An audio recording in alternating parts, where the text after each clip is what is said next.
একটি কচ্ছপ রাস্তা দিয়ে হেঁটে যাচ্ছিল। হঠাৎ এক ট্রাক এসে তাকে ধাক্কা দেয় এবং কচ্ছপটি রক্তাক্ত হয়ে রাস্তায় পড়ে থাকে। তা দেখে তার বন্ধু খরগোশ দৌড়ে দৌড়ে তার কাছে আসে এবং কচ্ছপটিকে সুস্থ করার জন্য পিঠে করে নিয়ে তার বাড়ির দিকে রওনা হয়।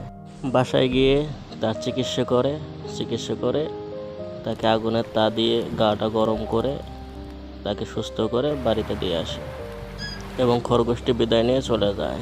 কচ্ছপটি তার বাড়িতে চলে যায়। হঠাৎ করে বৃষ্টি আসে এবং বৃষ্টিতে খরগোশ কোথায় যাবে তা ভেবে পায় না। এমতো অবস্থায় অনেক পানি হয়, সেই পানিতে বোতলে ভর করে খরগোশটি ভাসতে থাকে এবং কাঁদতে থাকে। হঠাৎ কচ্ছপটি তলদেশ থেকে উঠে আসে এবং দেখে তার বন্ধু এরকম অবস্থায়, তখন তাকে পিঠে করে বাসাতে নিয়ে যায়। তার একটা বাচ্চা ছিল, তার বাচ্চাকে আদর করে এবং খরগোশটি সেখানেই থাকে।